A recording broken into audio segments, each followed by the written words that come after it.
Ya, Shabbat Shalom Bapak Ibu Saudara sekalian dimanapun saudara berada, dan semua yang ada di gereja, Shabbat Shalom. Hari ini kita bersuka cita bersama-sama dapat berkumpul dan berdoa memuliakan Tuhan, dan tiba saatnya kita mendengar firman Tuhan.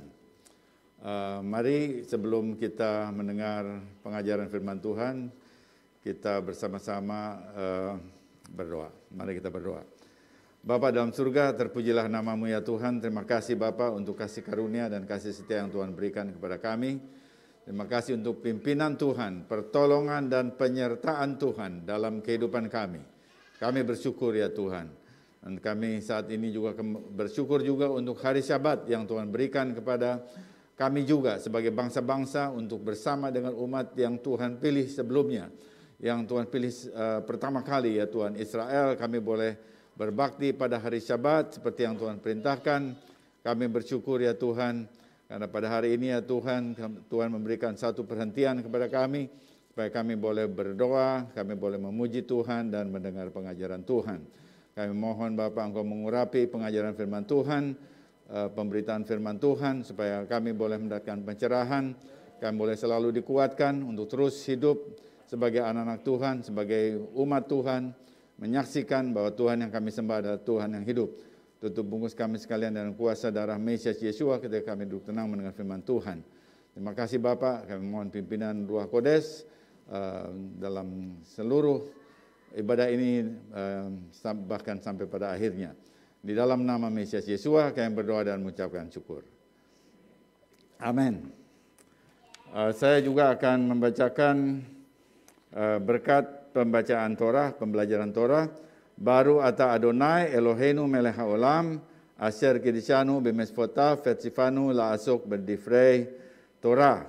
Diberkatilah Engkau junjungan Tuhan kami, Raja semesta alam, yang menguduskan kami dengan perintah-perintah-Mu dan memerintahkan kami untuk mempelajari kata-kata Torah. Amin. Baik, kita akan juga mengucapkan ikrar persekutuan kita. Mari saudara yang di gereja, saya undang bangkit berdiri. Sama-sama kita ucapkan, aku bersekutu dengan sukacita. Aku bersekutu dengan junjungan Yesua HaMasiah, yang adalah jalan kebenaran dan kehidupan, sumber keselamatan kekal. Seperti carang yang tetap melekat pada pokok anggur, demikian aku tinggal dalam kasih-Nya. Dengan melakukan segala perintahnya. Aku ada seperti yang dikatakannya, aku ada. Aku akan jadi seperti yang dikatakannya, aku akan jadi. Kehidupan yang berbuah lebat bagi kemuliaannya. Firman Tuhan itu pelita bagi kakiku dan terang bagi jalanku. Ia tidak akan kembali dengan sia-sia, ia akan berhasil dalam perintahnya. Langit dan bumi akan lenyap, tetapi janji Tuhan kekal selamanya. Haleluya, amin. Silakan duduk. Baik, kita akan sama-sama mempelajari, kembali lagi kita membahas bagian dari firman Tuhan yang disebut dengan parasat terumah. Terumah diterjemahkan dengan persembahan khusus. Keluaran 25 ayat 1 sampai 27 ayat 19. Saya juduli ini, bagian ini ya, mempersembahkan hidup, memunculkan sakinah. Jadi ada beberapa bagian di dalam parasat ini, mari kita sama-sama membaca lebih dahulu Keluaran 25 ayat 1 dan 2. Sistemnya memang begini. Ya jelas ya, bisa diikuti. Keluaran 25 ayat 1 dan 2. Berfirmanlah Tuhan kepada Mose, katakan kepada orang Israel supaya mereka memungut bagiku persembahan khusus, terumah. Dari setiap orang yang terdorong hatinya, haruslah kamu pungut persembahan khusus kepadaku itu. Di dalam parasat Yitro yang lalu, kita melihat Adonai Elohim memberikan Asar Hadevarot, 10 firman kepada bangsa Israel. Waktu dia memberikan itu, maka di dalam pemikiran orang Ibrani itu diberikan sebagai ketubah, yaitu perjanjian nikah. Bukan saja memberikan 2 loh batu, tetapi itu dilihat 2 loh batunya itu sebagai ketubah. Nah, ini yang sebenarnya tidak bisa dilihat oleh bangsa-bangsa. Jadi bangsa-bangsa hanya melihat, oh cuma 2 loh batu, ya cuma batu aja. Tapi orang Ibrani, orang Israel yang nenek moyangnya memang ada di Sinai, sementara nenek moyang saudara dan saya tidak ada di Sinai, ya. Orang Ibrani, orang Israel yang nenek moyang ada di Sinai melihat itu sebagai ketubah, yaitu perjanjian nikah. Perjanjian Sinai menggambarkan hubungan kasih antara 2 pihak, yaitu Tuhan dan Israel.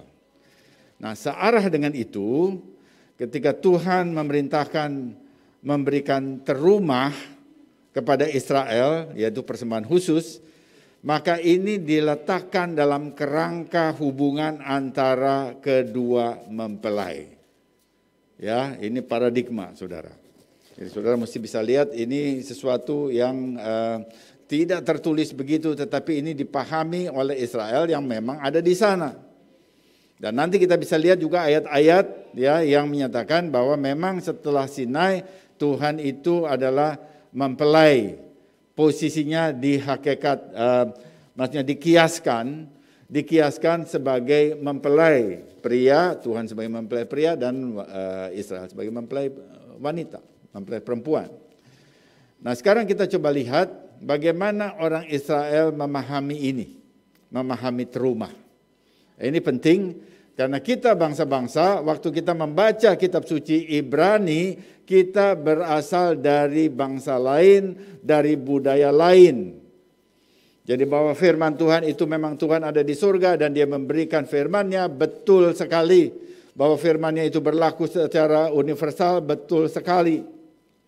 Tetapi dia memberikan kepada satu bangsa dengan satu budaya.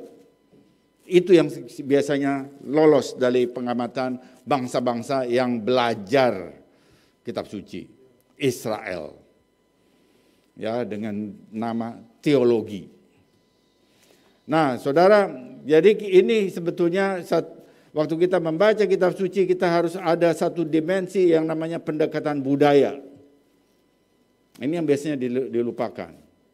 Nah, karena itu waktu kita memahami bahwa ada budaya, orang Israel itu punya budaya, Indonesia punya budaya, bangsa Anglo-Sakson punya budaya, lain-lain budayanya. Tetapi jelas kitab suci ini diberikan kepada satu bangsa. Mulai dari satu bangsa untuk dunia, tapi tetap mulai dari satu bangsa, tidak tiba-tiba kepada dunia. Jadi ada satu langkah yang Tuhan berikan kepada Israel. Nah, karena itu kita perlu melihat bagaimana orang Israel memahami ini. Dan untuk memahami itu biasanya kita akan melihat literatur rabinik. Nah, di sini posisinya literatur rabinik muncul ya. Jadi waktu kita ingin melihat perspektifnya, maka kita perlu literatur rabinik. Nah, karena itu kita memakai ini dan biasanya bangsa-bangsa itu tidak memahami ini, tidak mengetahui ini, tetapi kita untuk memasuki, untuk lebih dalam di dalam pemahaman firman Tuhan, kita perlu melihat komentari rabinik. Nah, dalam Exodus Rabbah 33 ayat 1 tentang Keluaran 25 ayat 2 dikatakan begini, para bijak memandang bahwa Torah diberikan dalam erusin, pertunangan, seperti seorang putri raja yang diberikan dalam proses pertunangan. Jadi proses pertunangan atau proses pernikahan di dalam lingkungan Ibrani, nah ini jadi satu budaya lagi. Itu ada tahapannya. Tahapan pertama adalah sidukin, persiapan perkenalan, dan di situ lalu ada peran yang disebut dengan syatkan atau comblang. Ya. Jadi kalau kita cuma baca pertunangan lalu kita memikir dengan budaya kita, oh pertunangan yang seperti kita. Tidak. Israel punya budaya sendiri dan ini harus dipahami. Kalau kita mau memahami kitab sucinya dengan lebih baik. Kemudian setelah Sidukin lalu muncul Erusin. Nah, ini dia yang disebut dengan pertunangan. Erusin, setelah Erusin pertunangan lalu ada Nisuin. Namanya itu pernikahan. Jadi ini satu prosedur, satu proses, satu prosedur yang perlu dijalani oleh setiap mempelai Israel. Lalu diteruskan ya, ini saya komen sebetulnya proses itu saya komen. Nah, sekarang kita teruskan lagi apa yang ditulis dalam Exodus 31, 33 ayat 1. Yang kudus terpujilah Dia. Dikatakan kepada Israel, aku menjual kepadamu Torahku, dan seolah-olah hal itu dapat terjadi, aku terjual bersamanya. Aku menjual kepadamu Torahku dan aku terjual bersamanya. Ya, itu esensinya begitu. Seperti yang dikatakan, dan mereka akan membawakan aku hadiah, memberi aku hadiah. Keluaran 25 ayat 2, ini mirip dengan seorang raja yang memiliki putri tunggal, salah satu dari raja-raja yang datang melamar, membawanya kemudian kembali ke negerinya untuk menikahi sang putri. Jadi seorang raja punya seorang putri, lalu ada raja yang melamar dia dan membawa putri itu ke negerinya, terpisah dari bapaknya, yang juga adalah seorang raja. Lalu raja yang mempunyai anak putri itu mengatakan begini kepada menantu lakinya. Raja itu berkata kepada menantu laki-lakinya, putriku yang telah kuberikan kepadamu adalah satu-satunya anakku. Aku tidak tahan berpisah daripadanya. Namun bagiku untuk memberitahu bahwa engkau tidak dapat membawanya juga tidak mungkin, karena dia adalah istrimu. Sebaliknya, bantulah aku, bahwa kemanapun engkau pergi, engkau membuatkan aku ruangan kecil, kiton, sehingga aku dapat tinggal bersamamu, karena aku tidak dapat meninggalkan putriku. Ini kiasan yang dilukiskan bagaimana orang Yahudi memahami ini ya. Demikian juga, nah ini ya, kita teruskan. Demikian juga Tuhan berkata kepada Israel, aku telah memberi kalian Torah. Aku tidak tahan untuk berpisah daripadanya. Namun bagiku untuk memberitahukanmu agar tidak membawanya juga tidak mungkin. Sebaliknya, kemanapun engkau pergi, buatkanlah bagiku rumah, sehingga aku bisa tinggal di dalamnya.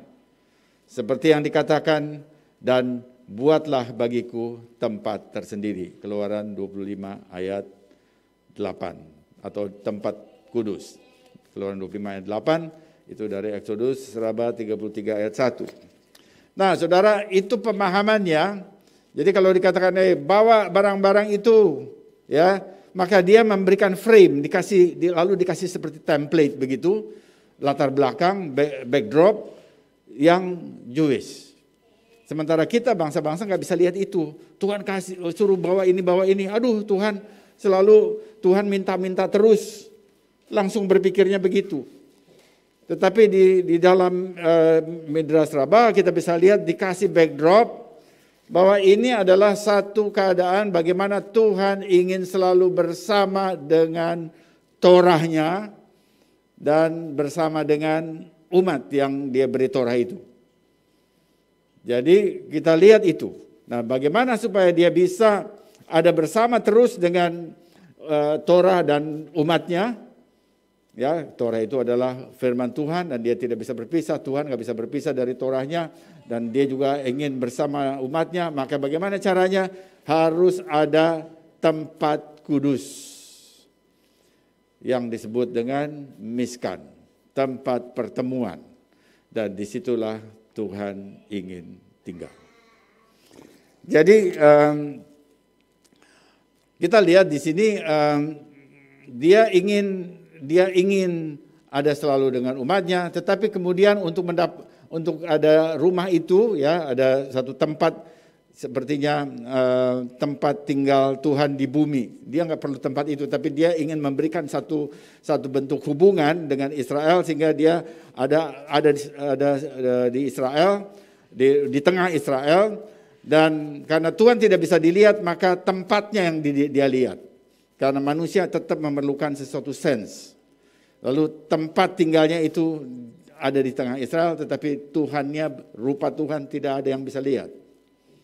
Tapi tempatnya ada. Nah, untuk tempatnya itu maka Tuhan perintahkan bawa barang-barang ini untuk membangun kemah suci itu. Membangun miskan. Membangun rumah bagi Torah, dan bersama dengan Torah itu juga Tuhan tinggal di dalam rumah itu. Nah, sekali lagi kita bisa lihat di sini ada satu prinsip bahwa Tuhan ya sesungguhnya dia tidak minta lebih dulu. Kalau dia meminta sesuatu, ini satu prinsip lagi, kalau dia meminta sesuatu maka dia tahu bahwa apa yang dia minta sudah ada pada orang yang dia minta.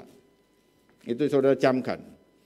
Kalau Tuhan meminta sesuatu dari kita, bukan Tuhan tidak pernah beri apa-apa kepada kita. Dia udah beri dulu kepada kita. Baru dia minta. Untuk lihat keputusan kita seperti apa. Ini orang ini apakah dia betul-betul dia menyintai Tuhan atau tidak, bisa kelihatan. Nah, di sini juga kita lihat bahwa Tuhan sudah memberi lebih dulu kepada Israel, baru dia minta kamu bawa itu barang-barang itu atau teruma persembahan itu untuk melihat bagaimana keputusan si Israel ini setelah dia diberkati. Karena semuanya itu juga berasal dari Tuhan. Lalu ini apa? Mengajar kita apa? Ada beberapa hal yang kita lihat di sini. Pertama, apa yang kita punya itu berasal dari Tuhan. Waktu kita baca ini dalam konteksnya, maka kita tahu yang pertama, segala sesuatu yang kita miliki adalah berasal dari Tuhan. Itu nomor satu. Nomor dua, namun Tuhan memperkenan umatnya untuk memiliki sesuatu untuk dirinya sendiri. Ya, dia kasih hak juga untuk kita memiliki sesuatu. Itu nomor dua. Yang ketiga, dari apa yang Tuhan berikan kepada kita, ada bagian yang Tuhan minta kembali sesuai dengan perintahnya. Dan apa yang diperintahkan itu paling baik perlu dilakukan. Dengan menyerahkan kembali kepada pemberinya bagian yang dia minta. Dia tidak minta seluruhnya, kalau ini dia minta bagiannya. Ada sebagian. Ya, jadi Tuhan pertama, tadi saya ulangi, Tuhan kasih lebih dulu. Dan waktu Tuhan kasih, memang Tuhan perkenan umatnya memiliki sesuatu untuk dirinya. Tapi kemudian juga Tuhan mengajar supaya umatnya itu juga menghargai apa yang dia perintahkan, atau menghargai, mempunyai hati yang berkemurahan, maka dia minta satu bagian dari apa yang pernah dia berikan. Itu yang ketiga ya, apa yang diberikan dari Tuhan, dia diminta kembali, diperintahkan oleh Tuhan dikembalikan, dan paling baik kita perlu mengikutinya dan bukan menahannya. Dan dari situ kita bisa lihat, atau Tuhan bisa melihat sikap pribadi dari orang yang dikasih itu. Nah, sekarang pertanyaannya, mengapa Tuhan tidak langsung memotongnya saja bagian yang dimintanya itu, supaya jangan bikin ribet gitu ya. Kenapa nggak Tuhan langsung potong aja? Udah, Tuhan ini yang Tuhan kasih untuk diriku, ya udah. Jadi Tuhan hanya langsung mengambil apa yang Tuhan minta kembali itu, langsung dipotong. Nah, kalau itu begitu, kalau demikian, maka itu artinya Tuhan tidak pernah mengajar umatnya untuk bersyukur. Tidak pernah mengajarkan kerelaan hati, memberikan dengan kerelaan hati, dan Tuhan tidak pernah mengajarkan umatnya untuk berkemurahan hati. Kalau Tuhan langsung deduct apa yang dia kasih. Kalau dia mau kasih yang 100%, kemudian berikan 1/10 balik. Lalu kenapa nggak Tuhan ambil aja 90, kasih aja 90% sama kita, udah urusan gitu. Kalau begitu maka nggak ada kelihatan bahwa Tuhan mengajarkan kerelaan hati, kemurahan hati, nggak ada itu. Ya, karena jadi mesin semuanya. Tapi justru di sini kita bisa melihat bahwa Tuhan memberikan keputusan. Ya, Tuhan mengajar umatnya kita semua untuk mengambil keputusan untuk kembali mentaati perintah Tuhan dan melakukan sesuatu. Nah, kita lihat itu ada di dalam hal ini ya, di dalam perintah terumah, bawalah persembahan khusus. Di sini terumah di sini itu adalah kita lihat konteksnya itu membangun miskan, yaitu kemah pertemuan, lalu kemudian itu diberikan hanya satu kali pada zaman itu, gitu ya. Tetapi kita juga lihat bahwa Tuhan mengajarkan di seluruh kitab suci juga persembahan. Persembahan-persembahan, ada berbagai macam persembahan. Dan persembahan itu ada patokannya, Karena kalau kita katakan di sini kita membaca barusan adalah dorongan hati, maka kalau dorongan hati maka setiap orang itu akan mempunyai dorongan hati yang berbeda. Setiap orang mempunyai dorongan hati yang berbeda. Itu karena itu lalu patokannya nggak ada kalau begitu. Lalu setiap orang bisa kasih, misalnya ya, saya kasih contoh ini supaya diperjelas begitu. Misalnya kalau ada yang seorang kasih 1.000 perak, yang lain bisa kasih 10.000, yang lain kasih berapa gitu. Lalu nggak ada patokannya, gitu ya. Nah, karena itu lalu Tuhan membuat di dalam firman-Nya itu membuat beberapa ketentuan untuk pemberian, untuk persembahan. Dan kita lihat di dalam Alkitab, ini tentunya harus distudi satu studi khusus ini untuk persembahan. Torah mencatat ada berbagai jenis persembahan dari jemaat, dari umat, maksud saya umat Tuhan ya, jemaat yang dengan beberapa istilah. Ya, dengan beberapa istilah. Yang pertama terumah gedola. Barangkali bisa kasih lihat ya. Nah, ini di GKMI kita sudah melakukan studi ini dan kemudian ini sudah disimpulkan, dirumuskan sudah beberapa tahun yang lalu ya. Saya ingin sampaikan ini. Pertama itu terumah gedola. Nah, ada perkataan terumah juga, tapi ada terumah gedola, di belakangnya ada terumah gedola. Jadi ini tidak sama dengan yang terumah yang barusan kita baca, karena terumah gedola itu jelas ya, itu dipakai. Kita lihat ini juga komentari rabbinik untuk itu, maka terumah gedola yang disebut dengan persembahan sulung itu besarnya hanya 2-3%. 2-3%. Kemudian Maaser Rison, perpuluhan untuk pelayanan umat, sesudah dibangun bait suci dibangun, maksud saya persembahan umat yang diberikan sesudah bait suci dibangun atau kemah suci dibangun, itu disebut Maaser Rison, perpuluhan untuk pelayanan. Pelayanan itu adalah orang Lewi. Orang Lewi dan orang Lewi melayani, dan sebagian dari orang Lewi itu disebut imam. Lalu orang Lewi kasih lagi perpuluhan kepada imam dari bagian yang dia terima. Jadi kalau begitu, kalau untuk orang Lewi 10%, ya, maka orang Lewi ambil 10%-nya lagi, itu 1%, itu untuk imam.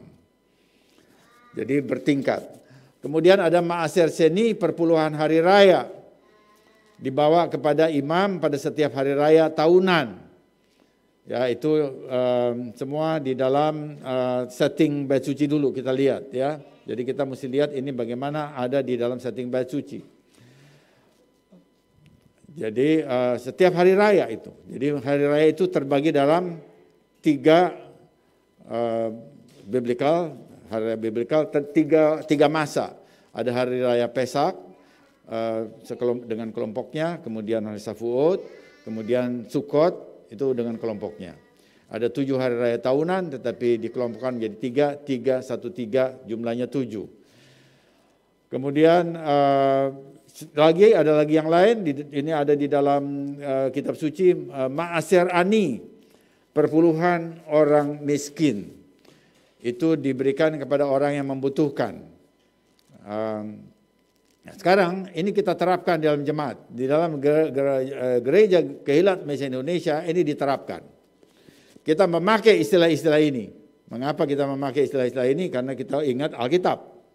Ya, kita memakai istilah-istilah ini dan lalu ini diterapkan kepada situasi kita, kepada situasi GKMI di Indonesia yang bukan di Israel.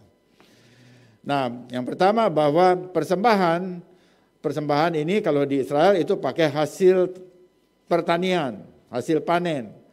Lalu kalau begitu kita semua bukan petani. Lalu orang mengatakan karena kita bukan petani kita bebas dari semua persembahan.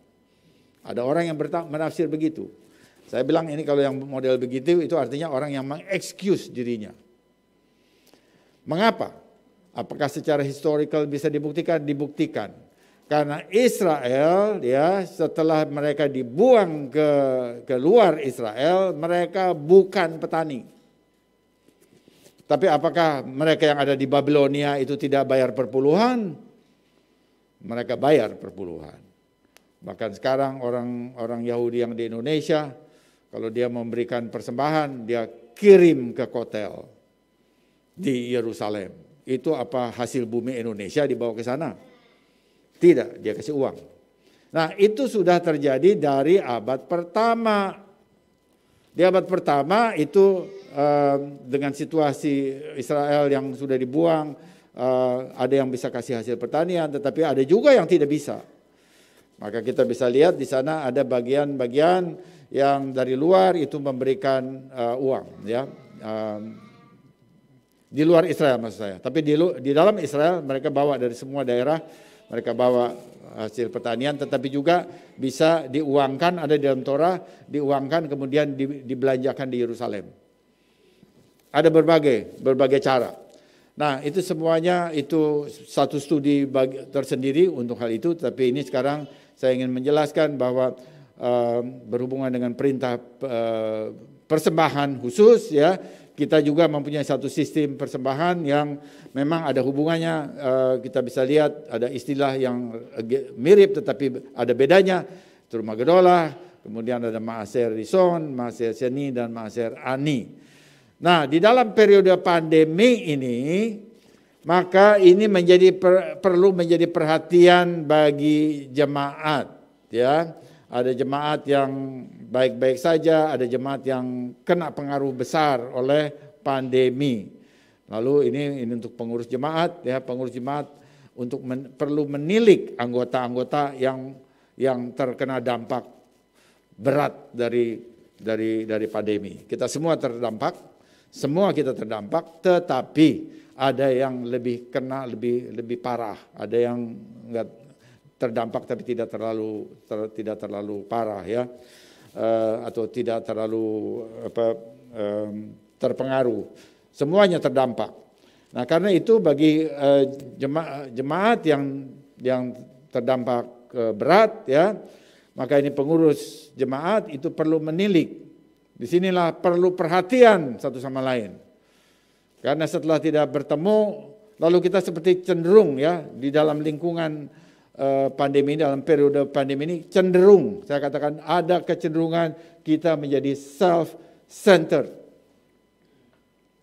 menjadi berpusat kepada diri sendiri. Ada kecenderungan itu.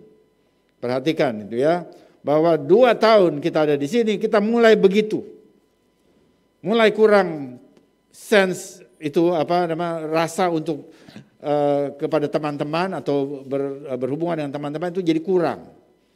Mau nggak mau, karena itu kita adalah manusia lingkungan yang dipengaruhi oleh lingkungan. Ada faktor-faktor lingkungan yang mempengaruhi kita, faktor sosial mempengaruhi kita. Dan kita dipengaruhi oleh itu.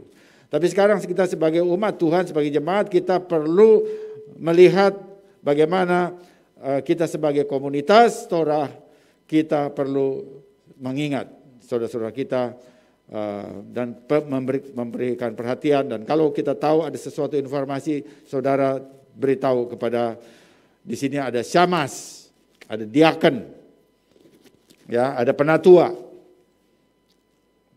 ya, ini bisa memberitahu, dan lalu kemudian gembala jemaat nanti akan mengkoordinasikan kalau ada informasi yang segera harus ditindaklanjuti untuk menjaga anggota-anggota kita.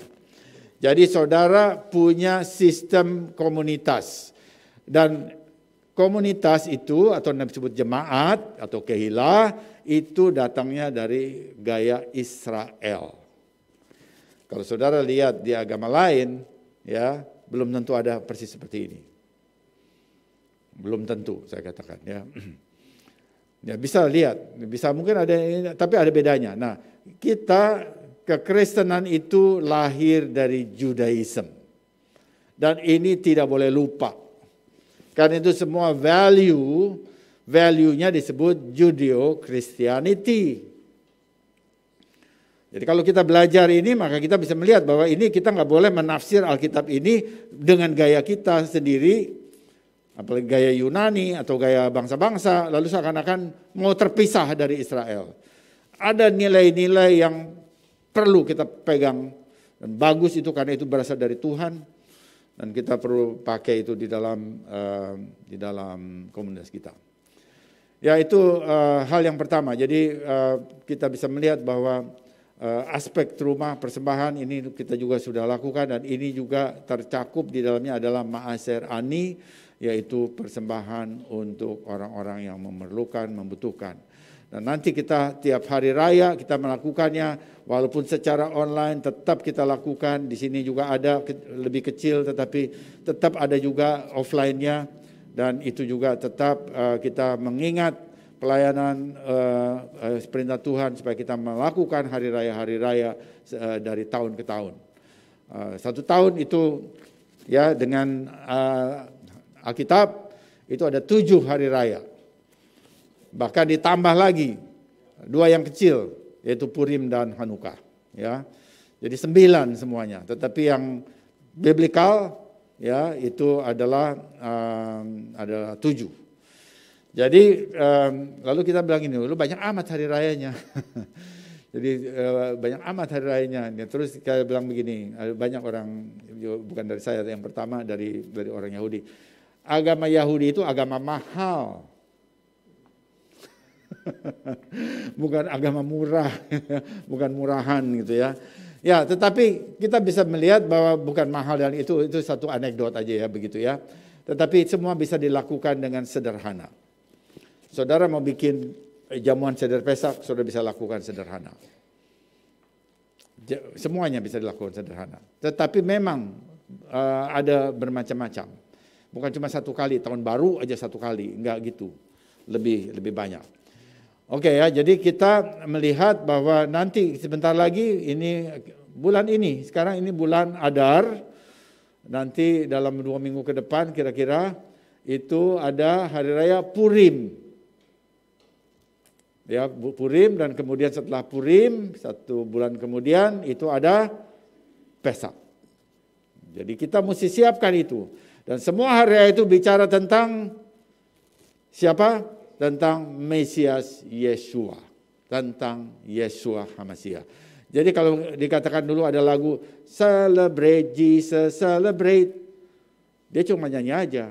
Sementara kita di sini sudah melakukan hari raya sesuai kata kitab suci. Itu di-celebrate. Yeshua di-celebrate dengan hari raya dari tahun ke tahun. Dalam 1 tahun pun berkali-kali.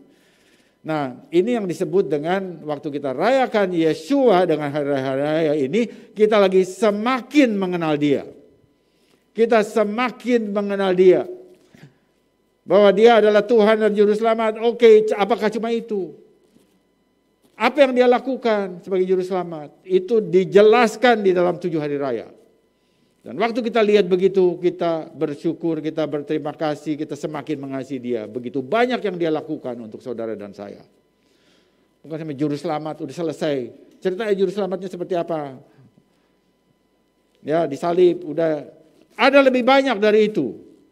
Benar Dia disalib, dan itu lebih banyak dari itu. Salib itu bisa dijelaskan dalam hari raya, itu dengan hari raya Pesak, dan juga dengan hari raya apa lagi saudara? Yom Kippur. Jadi dalam sistem hari raya, kematian Yesus di atas kayu salib bisa dijelaskan dengan 2 hari raya. Sementara Yom Kippur nggak ada yang tahu. Kebanyakan nggak ada yang tahu itu. Itu apa? Di lingkungan Kristen bangsa-bangsa. Artinya apa? Artinya ada bagian yang kurang praktikal atau tidak mempunyai definisi operasional begitu ya. Itu istilahnya begitu. Tidak mempunyai definisi operasional untuk Yom Kippur. Tetapi waktu kita rayakan 7 hari raya kita dapat semuanya itu. Dan itu memberkati roh kita, memberkati sikap kita, dan kita semakin mengasihi Dia. Yang kedua, ya kita lanjutkan. Yang kedua adalah rancangan Tuhan dalam persembahan. Dalam pada saat rumah Tuhan menentukan barang-barang apa dan barang-barang apa dan yang diberikan, itu jenis-jenis barang apa yang diberikan, itu semua ditentukan oleh Tuhan. Ya, ditentukan. Jadi nggak bisa sembarangan. Dia tentukan. Coba kita baca Keluaran 25 ayat 3 sampai 7. Inilah persembahan khusus yang harus kamu pungut dari mereka. Emas, perak, tembaga, kain ungu tua, kain ungu muda, kain kirmisi, lenan halus, bulu kambing, kulit domba, jantan yang diwarnai merah, kulit lumba-lumba dan kayu penaga, minyak untuk lampu, rempah-rempah untuk minyak, urapan dan ukupan dari wangi-wangian, permata krisopras dan permata tatahan untuk baju efod dan untuk tutup dada. Jadi kita lihat semua barang-barang yang harus diberikan atau benda-benda logam-logam yang harus diberikan, dan di sini kemudian ada satu catatan kecil di sana di ayat ini bahwa ini untuk baju efod. Jadi yaitu apa? Yaitu minyak urap atau untuk ukupan permata, khususnya permata krisopas dan permata tatahan. Itu untuk efod dan tutup dada. Nah, sekarang pertanyaannya begini, apakah Tuhan minta sesuatu yang tidak dapat diberikan oleh umat Israel? Apakah waktu Tuhan minta ini, itu sebetulnya nggak bisa diberikan oleh umat Israel? Apa dia minta sesuatu yang tidak mungkin? Kalau dia meminta sesuatu yang tidak mungkin, dan karena itu Israel tidak bisa melakukannya, bagaimana dia sebagai Tuhan yang Maha Tahu? Bagaimana dia sebagai raja yang perintahnya harus dijalankan oleh rakyatnya, sementara rakyatnya nggak bisa melakukan perintahnya? Oh, tidak mungkin. Untuk apa Tuhan minta macam-macam barang yang tidak mudah itu? Ya, kita lihat di ayat berikutnya, di ayat 8 ya, kita bisa lihat bahwa Tuhan meminta itu untuk membangun satu tempat tinggal, miskan, agar Tuhan dapat tinggal di antara Israel. Ya, terjemahnya tinggal di antara Israel.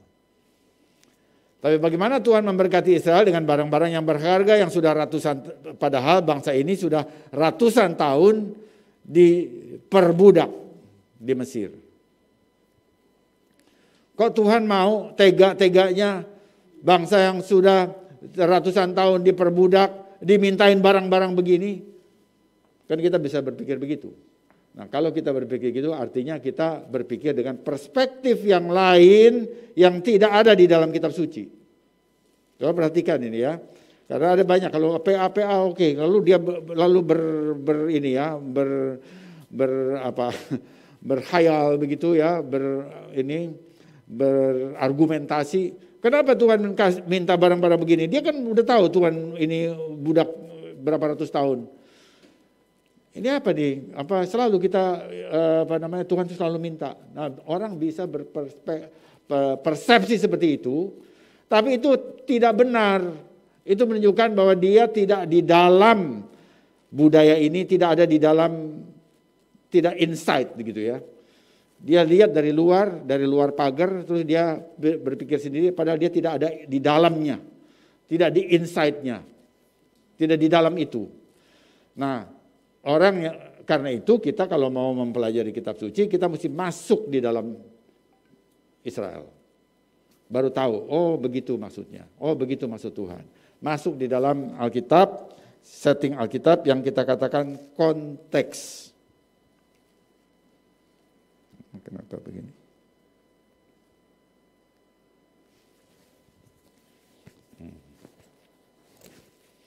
Ya, sekarang kita lihat, tapi sekarang bagaimana Israel bisa memberikan barang-barang itu? Mereka dapat dari orang Mesir.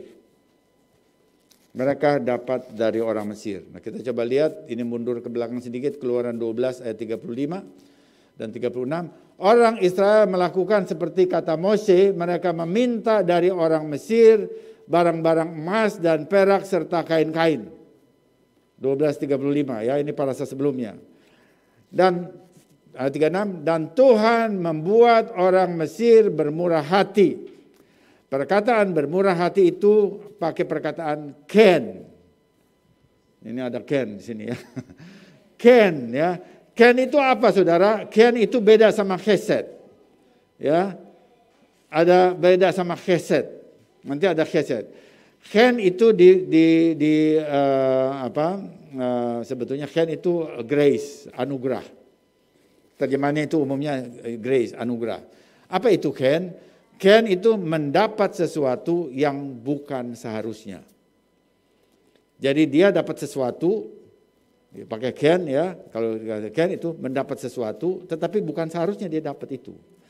Artinya dia dikasih barang-barang berharga, padahal dia belum seharusnya. Seharusnya dia nggak dapat. Sementara hesed itu seharusnya dia dapat, tetapi dia tidak mendapatkannya. Apa itu? Kalau di dalam hubungan dengan Tuhan, maka seharusnya orang berdosa itu dapat hukuman, tetapi hukuman itu ditahan oleh Tuhan. Nah, karena itu dia tidak dapat hukuman. Dia malah dapat kasih karunia. Nah, jadi kasih karunia itu atau grace itu adalah mendapatkan sesuatu padahal dia tidak. Apa yang dia dapatkan? Dia dapat pengampunan. Dia dapat pengampunan, padahal dia bagi orang berdosa yang jelas dia bersalah, dia nggak boleh dapat pengampunan, harusnya begitu. Tapi Tuhan kasih pengampunan, itu ken. Tetapi kemudian hukuman, itu harusnya dia orang berdosa, dia kena hukumannya tapi ditahan. Kombinasi ken dan chesed itu yang membuat kita katakan, kita diselamatkan. Nah itu keluar dari ini semua, Torah. Ya, ini keluar dari Torah, bukan dari, tentu saja ada di dalam Berit Hadasah, ada Injil, karena itu mereka Berit Hadasah, Injil semuanya itu adalah kelanjutan, kepanjangan dari Torah, tapi bukan pengganti Torah. Kalau orang mengatakan Injil atau Berit Hadasah pengganti Torah, itu pikirannya pendek, saya katakan pikirannya pendek. Dia nggak punya pikiran yang panjang. Kemampuan pikirnya itu sangat terbatas, pendek banget. Dia perlu ada penambahan kapasitas supaya bisa lihat lebih panjang. Nah, saudara, kita lihat peran Israel dalam keadaan diperbudak di Mesir sekalipun, ternyata Israel memainkan peran besar. Seperti yang ditempatkan oleh Tuhan ya untuk satu tujuan ilahi. Jadi Israel tuh di Mesir ternyata mereka itu tetap menjalankan peran besar dalam rangka tujuan ilahi yang Tuhan tetapkan bagi mereka. Ini juga satu hal yang perlu kita lihat ya. Bahwa Tuhan menetapkan Israel itu sebagai bangsa imamat berkerajaan. Tapi dia diperbudak. Tapi periode perbudakan itu selama, kalau ini ada sekitar 400 tahun, tetapi rasi itu menghitung kira-kira dia diperbudaknya saja itu 210 tahun. Hitungan rasi, periode perbudakan itu 210 tahun. Maka dalam periode 210 tahun itu pun waktu mereka diperbudak, maka itu bukan idle. Bukan Israel buang waktu 210 tahun, tidak. Israel tetap menjalankan sesuatu yang menjurus kepada tujuan dari Tuhan, destiny dari Tuhan, yaitu panggilan sebagai imamat yang berkerajaan. Sekalipun mereka diperbudak. Ini perlu kita tahu ya. Jadi bahkan untuk tujuan ilahi itu Tuhan mendatangkan mereka ke Mesir.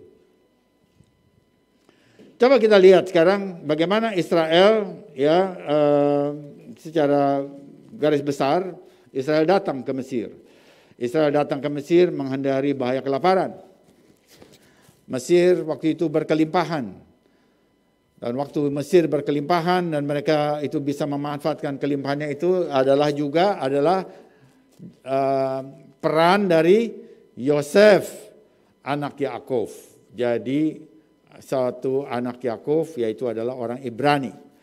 Kalau orang Ibrani itu, Yosef itu tidak ada di sana, maka Mesir juga terlalu banyak kelaparan di sana. Karena setelah 7 tahun subur, mereka mendapatkan 7 tahun kelaparan dan di situ barangkali bangsa itu tinggal berapa persen itu yang hidup. Kalau nggak ada Yosef. Nah, tetapi Tuhan kirim Yosef ke Mesir itu juga sebetulnya untuk supaya anak-anak Israel yang lain dapat ditolong, dapat kehidupan di sana, menghindari bahaya kelaparan. Lalu anak-anak Israel yang datang ke Mesir itu mendapatkan kelegaan ya dalam pemerintahan Yosef. Dia seperti jadi perdana menteri di sana, itu dia yang memerintah, yang melakukan aturan-aturan dan anak-anak Israel dapat kelegaan di sana. Namun setelah Yosef meninggal, maka mereka jatuh dalam perbudakan ratusan tahun, kerja paksa, dicambuk, anak-anaknya dibunuh. Dengan sesuatu tindakan politis begitu ya. Mereka bukan tawanan perang, tidak ada perang. Kalau tawanan perang ya itu status hukumnya ya tawanan perang. Ini tidak. Tiba-tiba dirampas semuanya. Jadi ini dizolimi namanya. Kita katakan begitu. Lalu waktu mereka dizolimi itu mereka berseru kepada Tuhan. Dijawab Tuhan dengan mengutus Mose disertai tanda mujizat 10 tulah. Jadi 10 tulah itu tanda mujizat Tuhan. Saatnya mereka mau keluar, mereka meminta barang-barang kepada orang Mesir yang di pertuan. Itu atas saran Mose. Ya, mereka minta. Nah, lalu di sini kita lihat peran Tuhan. Adonai menggerakkan hati orang Mesir yang untuk bermurah hati sehingga Israel mendapat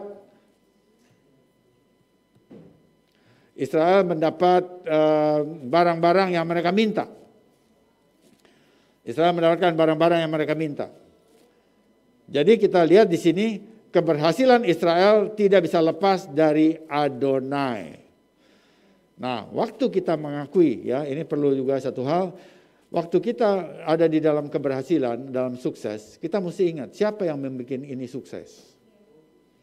Kalau itu ada faktor Tuhan, kita bersyukur kepada Tuhan, itu namanya kerendahan hati. Seorang yang mengakui bahwa prestasinya itu adalah diakibatkan oleh bantuan orang lain, peran orang lain, walaupun itu prestasi dirinya yang mencuat, yang terlihat, tapi itu bantuan orang lain, dia menghargai, dia bersyukur, dia berterima kasih kepada Tuhan dan kepada orang yang lain yang membantu. Itu kerendahan hati. Kerendahan hati itu bukan cuma manggut-manggut begini kerendahan hati, bukan. Tapi satu sikap yang berterima kasih kepada orang-orang yang membantu, yang membuat dia bisa muncul. Itu kerendahan hati.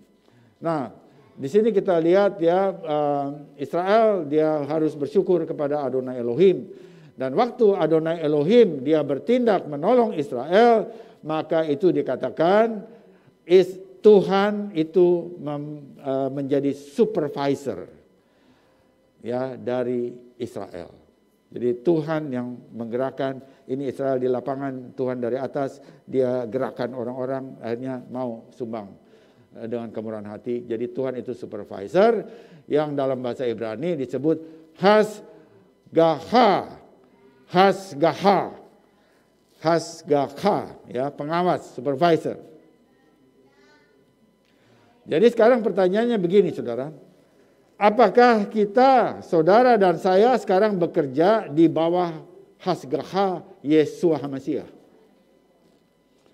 Apakah kita sadar bahwa kita sekarang kalau kita lakukan, kita belajar, ya belajar di sekolah, kita kerja di kantor, kita melayani, apakah kita sadar bahwa kita ada di bawah Hasgaha Yeshua HaMashiach? Dan kalau begitu kita perlu bersyukur kepada Dia untuk segala sesuatu yang Dia perkenan bagi kita. Nah, kita lihat di sini peran Israel. Jadi selama ratusan tahun dia diperbudak tanpa dibayar. Saat mereka mau pergi baru dikasih barang-barang berharga, ya, dengan Tuhan campur tangan. Barang-barang yang berharga itu kemudian dibangun, ya, dipakai untuk membangun Miskan, kemah pertemuan, kemah Mose, ya. Itu dipakai dan dipakai untuk kediaman Torah, karena gulungan Torah, dua batu itu ditaruh di sana. Dan kemudian bahkan bukan hanya itu dikatakan juga Tuhan mau berdiam di kemah itu. Jadi tempat kediaman Adonai Elohim Israel di bumi. Dia punya tempat di surga, tapi dia ingin hadir di tengah umatnya supaya bisa dilihat oleh umatnya, karena manusia itu perlu sesuatu. Tapi bukan patungnya Tuhan, bukan gambarnya Tuhan, bukan semua itu. Tapi dikatakan disitulah Tuhan hadir. Nah, pertanyaannya sekarang begini, saudara. Siapa yang membiayai pembangunan rumah Tuhan atau kemah suci? Siapa sebetulnya yang membiayai pembangunan kemah pertemuan yang ada di Israel pada zaman itu? Jawabannya ada dua. Orang Mesir atau orang Israel. Pertanyaannya itu. Pilih salah satu. Orang Mesir atau orang Israel yang membiayai pembangunan dari Miskan. Ya, jawabannya semua. Ada nggak yang lain? Israel, saya dengar Israel, tapi ada nggak yang lain nggak jawabannya? Ya, oke. Kita lihat sekarang jawabannya, ya. Ada yang bilang ada satu, saya dengar Mesir juga, ya. Coba kita lihat ini. Pertama, ya, orang Mesir, ada yang jawabannya orang Mesir karena barang-barang itu milik orang Mesir yang diberikan kepada orang Israel. Jadi kalau begitu barang-barang itu dari orang Mesir, ya Mesir dong yang membangun. Itu jawaban pertama. Nanti kita timbang, ya. Ini untuk lihat bagaimana kita memahami kitab suci.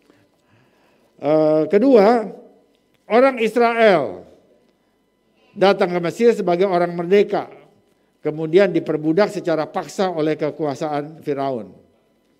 Dia bukan jadi budak karena perang, jadi nggak ada hukumnya. Dia datang sebagai orang merdeka, dia memberkati Mesir, tiba-tiba kemudian dia dizolimi, saya katakan begitu, ya. Lalu Israel dipaksa bekerja tanpa dibayar selama ratusan tahun. Karena itu barang-barang itu sesungguhnya merupakan upah kerja orang Israel selama ratusan tahun. Kalau begitu itu haknya Israel sebetulnya. Itu milik Israel, ya, karena dia sebagai orang merdeka, dia lalu dizolimi, lalu dikerja bagi budak dan gak dibayar. Padahal dia harus dibayar. Kalau begitu ini adalah haknya Israel. Jadi dengan memperhatikan hal ini, maka kita tahu bahwa selama Israel diperbudak sekalipun, ternyata mereka membuat tabungan, yang kemudian tabungannya itu benda-benda berharga, logam-logam mulia, itu dipakai untuk membangun Miskan. Adonai tinggal di sana. Jadi, sudah lihat bahwa dalam keadaan diperbudak sekalipun, Israel melayani Tuhan. Ya, coba kita lihat ini. Jadi dia diperbudak, kita bilang wah diperbudak, wah kasihan banget lu gitu kan. Tapi dalam keadaan itu pun, ya, ternyata kita bisa lihat dalam gambar besarnya, hasilnya itu kemudian dipakai. Tuhan minta sebagai terumah dan mereka kasih. Ya, mereka kasih. Jadi itu satu aspek. Nah, mereka mendapatkannya tentu berkat Tuhan, tentu campur tangan Tuhan, karena Tuhan menggerakkan hati orang Mesir. Kalau Tuhan tidak menggerakkan juga tidak bisa, gitu ya. Nah, kita lihat bahwa Tuhan tetap dalam keadaan perbudakan di Mesir pun, bagi orang Israel sebagai budak pun, Tuhan tetap menaruh posisi mereka untuk memenuhi tujuan rohani mereka sebagai umat Tuhan. Tujuannya itu tetap ada di situ. Saudara lihat sini bahwa tujuan Tuhan kepada umatnya itu bisa dalam keadaan senang, tapi juga bisa dalam keadaan susah. Tetapi tujuan itu tidak pernah batal. Ya, di sini kita belajar sesuatu ya. Ada banyak hal yang kita bisa lihat bahwa jangan jadi takut, jangan menjadi patah hati, menjadi patah arang kalau kita dalam keadaan sulit. Sementara kita sungguh-sungguh melakukan sesuatu untuk Tuhan, maka tujuan rohani yang Tuhan taruh pada saudara dan saya tidak pernah dibatalkan oleh Tuhan.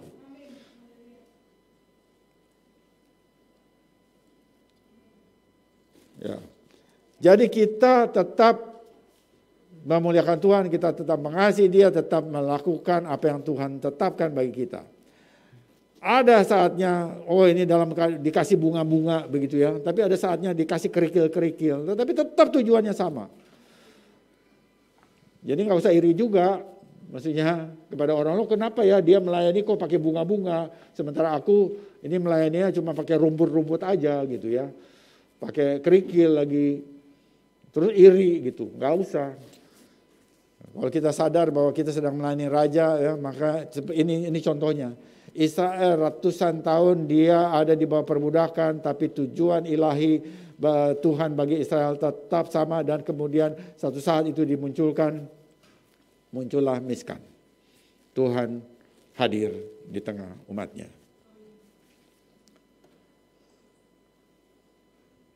Ya, jadi kita lihat di sini kita juga sadar selalu dalam keadaan kerikil. Kita ada di jalan-jalan berkerikil begitu ya. Maka kita harus ingat bahwa kita di bawah supervisor Hasgiah Yeshua HaMashiach. Dan jangan patah semangat, jangan putus asa. Tujuan rohani dari Tuhan bagi Israel tidak digagalkan oleh karena perbudakan. Tujuan rohani dari Tuhan bagi saudara dan saya tidak pernah digagalkan dengan kesulitan. Dunia ini berubah, saudara. Kalau dunia ini berubah, maka kesulitan yang saudara hadapi dan saya hadapi itu tidak kekal. Dia bisa berubah. Ya, tetapi Tuhan itu kekal, karena itu kita takut sama Tuhan, karena Dia kekal. Tapi semua keadaan dunia ini itu bisa berubah. Hari ini kita dapat kesulitan, tapi besok kesulitan itu bisa berubah, bisa disingkirkan. Nah, karena itu kita selalu harus tetap menyadari bahwa apa yang kita lakukan di dalam Tuhan. Ya, apa yang kita lakukan di dalam Tuhan itu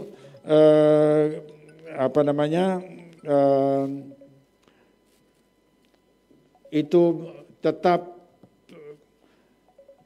jangan sampai kita bengkalaikan apa yang kita lakukan dalam Tuhan. Itu terus harus kita lakukan dengan sungguh-sungguh kepada Tuhan.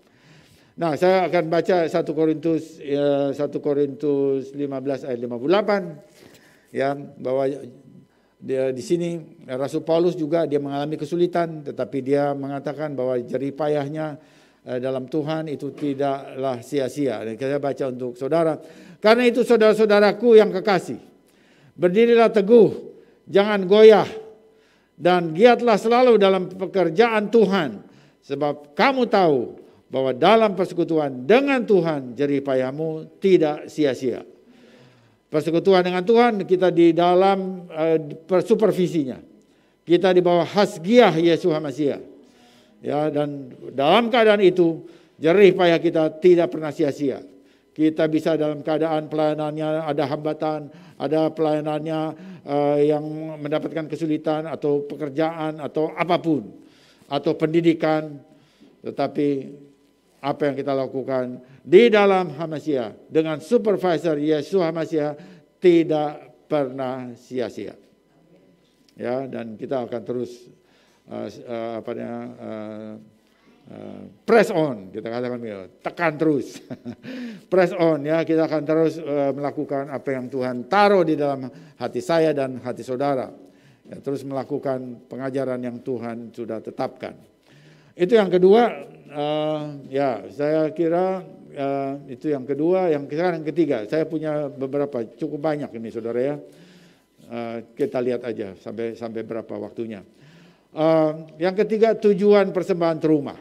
Kita baca Keluaran 25 ayat 8. Dan mereka harus membuat tempat kudus bagiku supaya aku akan diam di tengah-tengah mereka. Diam di tengah-tengah mereka itu pakai perkataan betokam. Nah, kalau kita membaca dalam bahasa Indonesia, kita akan berkesimpulan bahwa Tuhan ingin tinggal di tengah Israel. Yang secara geografis ada di tengah perkemahan Israel. Jadi dalam ruang geografis, maka Israel itu menduduki satu bagian kulit bumi. Kemudian kalau di tengah Israel artinya ya di tengah itu, dan memang di tengah. Miskan itu, Bet Hamikdas itu ada di tengah, di sentralnya. Apakah itu yang dimaksud oleh Tuhan? Atau itu yang kita tahu dari membaca bahasa Indonesia. Jadi Tuhan ingin di tengah-tengah Israel. Jadi dia ingin bersama dengan Israel. Tapi sekarang kita membaca dalam bahasa Ibrani. Ya puji Tuhan, kita memang perlu melihat dalam bahasa asli. Karena memang juga dalam orang Israel juga mempunyai budaya tersendiri dan juga bahasanya juga itu mempunyai dimensi yang kaya. Ayat ini mempunyai makna yang lebih dalam di dalam bahasa Ibrani.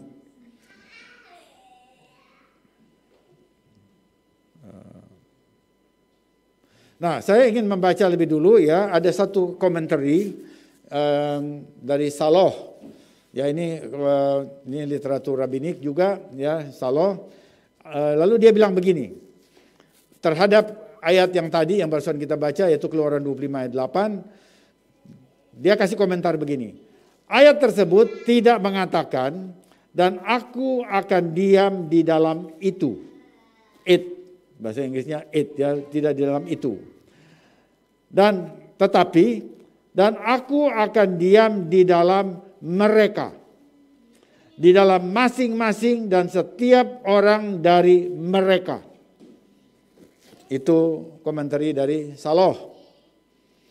Jadi bukan di dalam itu, tetapi di dalam mereka. Waktu dia kasih komentar itu, maka dia sebetulnya sedang mengomentari perkataan Betokham. Barangkali bisa kasih lihat Betokham ya. Saudara lihat sana. Betokham itu dalam Keluaran 25 ayat 8 ya, saya kasih lihat sana, saudara bisa lihat, saya kasih warna supaya gampang melihatnya. Itu fa'asu li mikdas pesyakanti betokam ya, itu ada warnanya dan juga ada titik itu yang bergerak, saudara bisa lihat di sana. Jadi itu perkataannya sekarang yang kita lihat adalah Betokham. Betokham. Betokham berarti di dalam mereka. Di dalam mereka, bukan di dalam itu. Ya.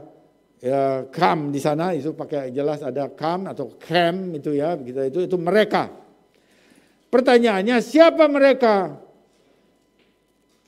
Di dalam lalu tadi Saloh mengatakan ya dia orang Ibrani. Jadi kalau kita bukan orang Ibrani, wah ini mesti tanya dulu, lihat dulu kamus juga belum tentu lengkap semua. Kita mesti kenal. Nah, karena itu perlunya bangsa-bangsa kenal sama orang-orang Yahudi yang memang belajar bahasa Ibrani. Ya tentu di sini adalah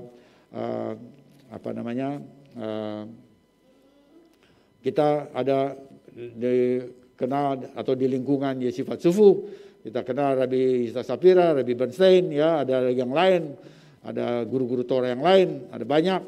Ariel Berkovits, ada yang lain.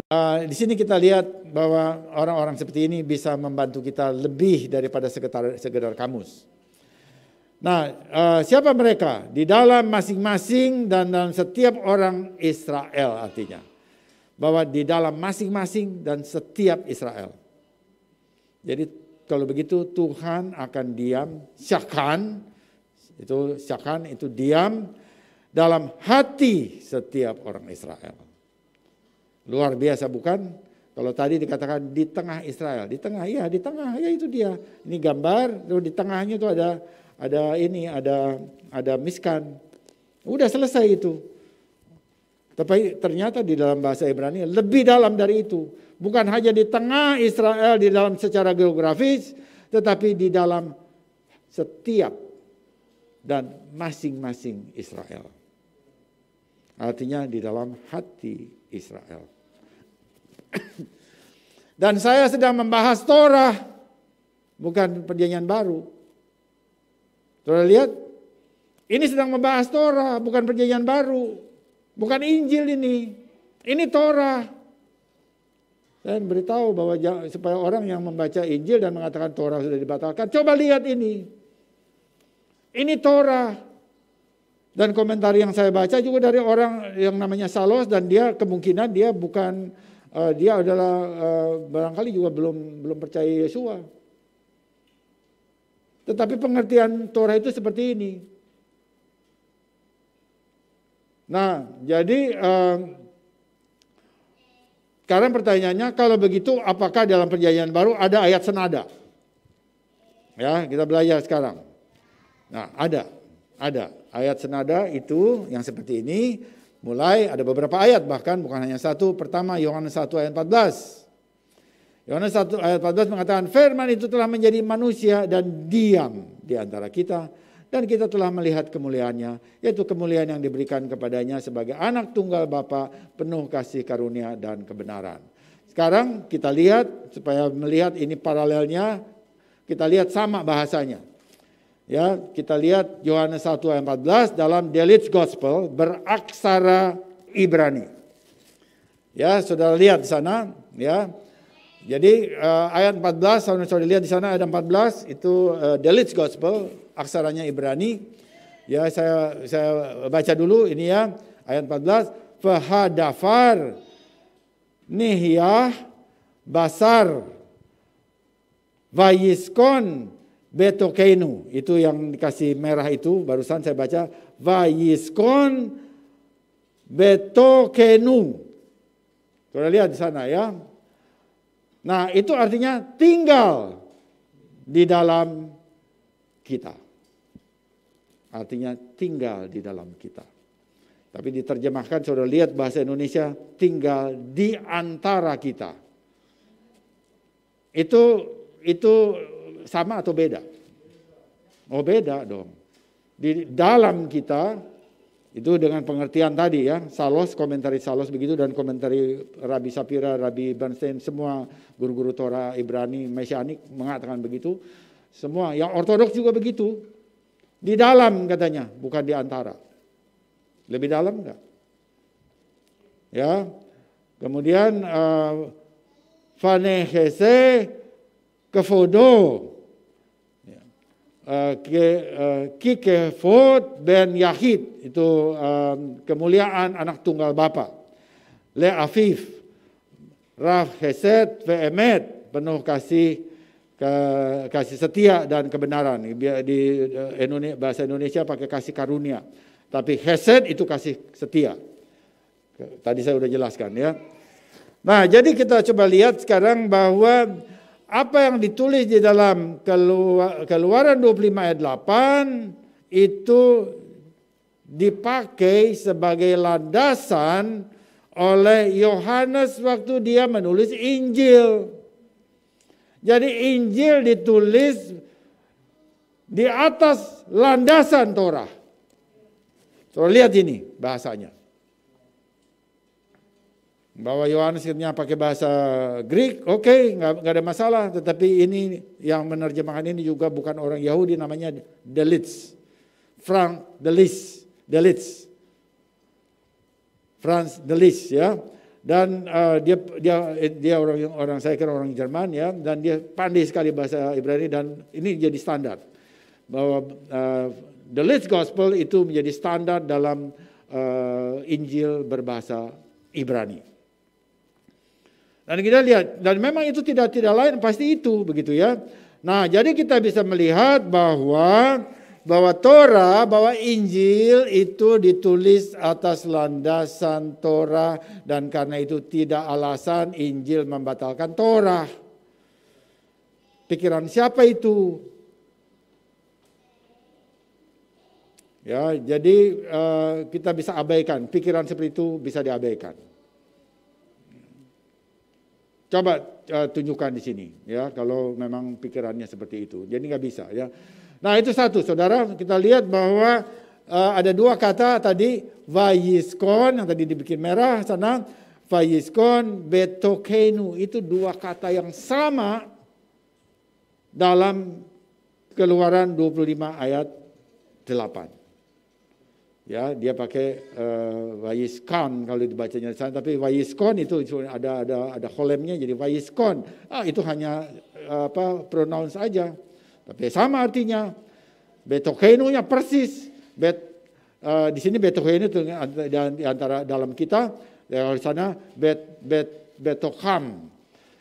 Hurufnya sama semua, cuma dikasih nikutnya yang berbeda. Nah, jadi kita bisa melihat ya, satu, bahwa waktu dikatakan Tuhan Adonai Elohim mau tinggal di dalam Israel, sekarang Yeshua, firman itu yang adalah Yeshua, dia mau tinggal di antara kita. Ini paralel. Saudara bisa lihat kesimpulannya sendiri. Ya, bahwa Tuhan di sana Adonai Elohim mau tinggal di dalam Israel, sekarang firman Elohim yang adalah Yeshua HaMashiach mau tinggal di antara kita. Dia paralel. Saudara bisa simpulkan sendiri ya, bahwa Yeshua datang dari Bapa. Ini dari paralel saja, ada ayatnya bahwa dia datang dari Bapa, itu baca Yohanes pasal 8. Nah, sekarang satu lagi. Kemudian kita bisa melihat, kita baca Wahyu 3 ayat 20. Dia katakan, lihat aku berdiri di muka pintu dan mengetuk. Jikalau ada orang yang mendengar suaraku dan membukakan pintu, aku akan masuk mendapatkannya dan aku makan bersama-sama dengan dia dan ia bersama-sama dengan aku. Jadi apa yang kita lihat? Yesus masuk. Ini pintu hati. Masuk ke dalam pintu hatinya, dia ada dalam sana. Ini konfirmasi terhadap Torah. Konfirmasi terhadap Yohanes 1 ayat 14. Konfirmasi terhadap Torah. Yesus dalam kitab Wahyu yang kita pakai untuk selalu. Saya sampai saat ini saya membimbing orang untuk kenal Yesus. Saya pakai ayat Wahyu 3 ayat 20. Ternyata itu Torah. Ya, itu Torah. Nah, jadi Tuhan mau tinggal di dalam hati umatnya secara pribadi. Dan itu bukan dari Bell Bright, bukan dari lembaga penginjilan yang manapun, bukan dari siapapun. Itu datang dari Torah. Sekarang pertanyaannya, apakah ada masih yang lain? Ada ayat satu lagi. Satu lagi kita baca 1 Korintus 3 ayat 16. 1 Korintus 3 ayat 16. Saya baca untuk saudara. Tidak tahukah kamu, itu pakai perkataan humim plural Greek ya. Tidak tahukah kamu bahwa kamu adalah bait Elohim dan bahwa roh Elohim diam di dalam kamu. Jadi banyak pembaca Alkitab abad 21 menyangka bahwa pendeta Paulus sedang mengajarkan bahwa maksud bait suci sesungguhnya adalah tubuh orang percaya. Dan dengan demikian dia menyanggah perlunya ada bait suci. Dan pembangunan bait suci tidak perlu lagi.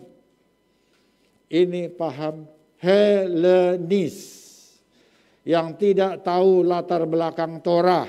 Hanya membaca ayat ini mengatakan bahwa kita nggak perlu lagi tuh yang begitu. Biar aja dia hancur, nggak usah lagi. Karena sebetulnya bait suci itu adalah kita. Ya. Nah, kalau saudara lihat ini, ya sekarang itu satu pikiran. Saya memang selalu mesti lihat bahwa ada pikiran lain. Tapi sekarang kalau orangnya tahu Torah, tahu Betokham itu apa, maka dia tidak akan berpikir begitu. Karena ternyata waktu di dalam Betokham ya itu bahwa Tuhan itu tinggal di dalam mereka, di dalam setiap pribadi Israel, dan firman itu tinggal di dalam hati setiap orang percaya. Maka itu sebetulnya ini yang dijelaskan oleh Rasul Paulus bahwa tubuh kita itu menjadi bait ruah, menjadi bait Elohim. Karena apa? Karena roh Elohim tinggal di dalam hati kita. Roh Elohim tinggal dalam hati kita karena kita jadi baitnya. Tubuh kita jadi baitnya. Tadi kita membaca dalam Keluaran 25 ayat 8, Tuhan mau tinggal di dalam hati setiap Israel. Sebagai apa? Dalam rupa apa? Dalam arti rohnya. Sama ini. Jadi kalau begitu kita bisa melihat bahwa Rasul Paulus sekalipun menulis surat-suratnya berdasarkan Torah. Berdasarkan Torah. Jadi waktu dia menulis, kalau kita lihat dalam bentuk sejarah, bait suci waktu itu masih tegak berdiri. Tapi waktu bait suci tegak berdiri, dia katakan, tubuhmu bait Roh Kudus. Karena kamu adalah bait Elohim. Itu apa? Di sini masih berdiri, di sini dia udah tulis begitu karena dia dapat sumber dari Torah. Ya, jadi kita lihat Rasul Paulus itu bukan pendeta Kristen. Dia Rabi Shaul Paulus. Rabi Shaul Polos kalau bahasa Greek itu jadi Polos ya. Dia rabi, dia bukan pendeta Kristen bangsa-bangsa. Oke, itu yang ke ya saya mesti cepat. Itu yang ketiga. Saya barangkali mesti lebih cepat. Ini ada beberapa huruf Ibrani yang perlu dijelasin barangkali ini ya. Yang keempat adalah terumah, miskan dan sekinah. Kata Ibrani miskan, tabernakel ya, itu berhubungan erat dengan kata sekinah. Sekinah itu hadirat ilahi. Nah, tadi kita lihat dalam Keluaran 25 ayat 8 itu ya, bisa kasih lihat lagi gambarnya, gambar 3 tadi tolong dikasih lihat lagi ya di sana fa'asu li mikdas fasyakanti betokham. Nah, kata fasyakanti itu fasyakanti yang biru, ya, yang biru. Fasyakanti itu yang biru, itu mempunyai akar kata yang sama dengan miskan. Miskan itu ditulis sin kaf nun, itu sama. Sudah bisa lihat itu, ya itu ya, sin kaf nun itu akar katanya untuk sakan. Sakan itu sakan ya. Akar kata yang sama dengan miskan. Tinggal dikasih mem di depannya jadi miskan gitu kan. Nah, sekarang dia berhubungan itu dengan juga kata sekinah. Ya, sekinah.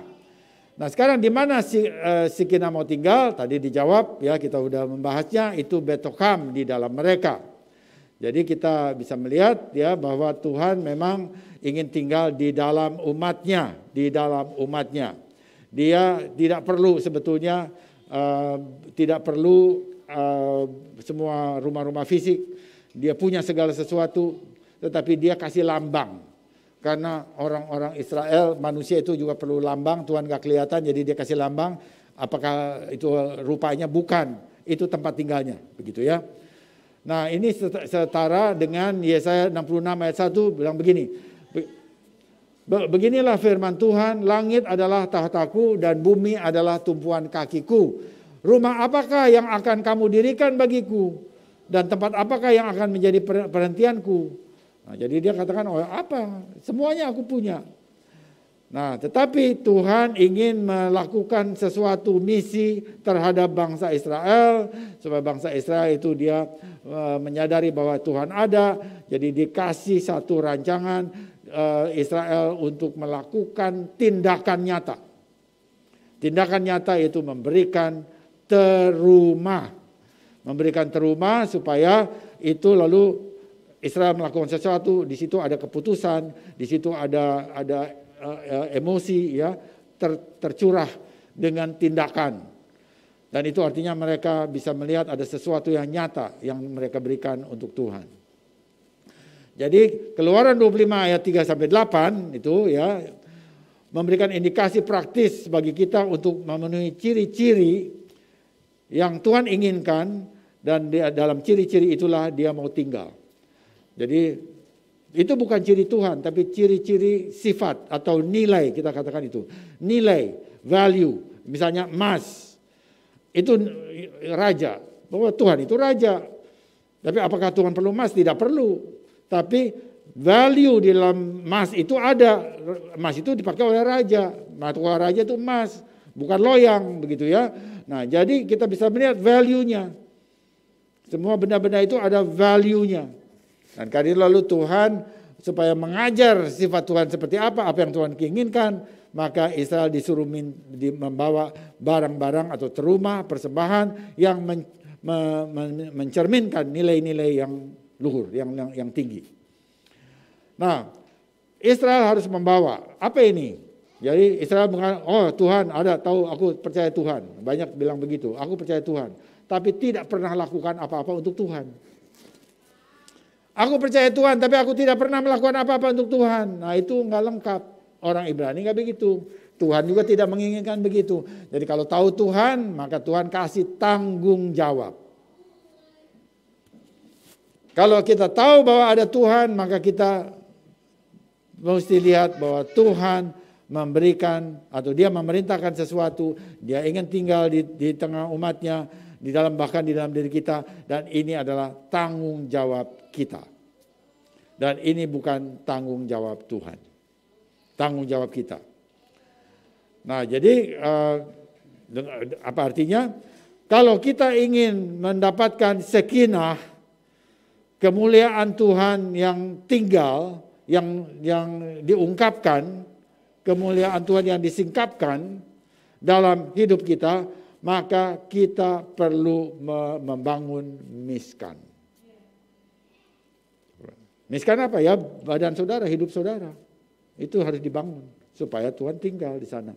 Ini memakai logik yang sama. Tuhan ingin tinggal di tengah Israel. Tuhan minta, Israel, kamu bawa ke rumah. Kamu bangun kemah itu. Kalau kemahnya nggak dibangun, kira-kira Tuhan ada di tengah Israel nggak? Tidak. Karena perintahnya belum dilakukan kok dia mau tinggal di sana. Tidak bisa.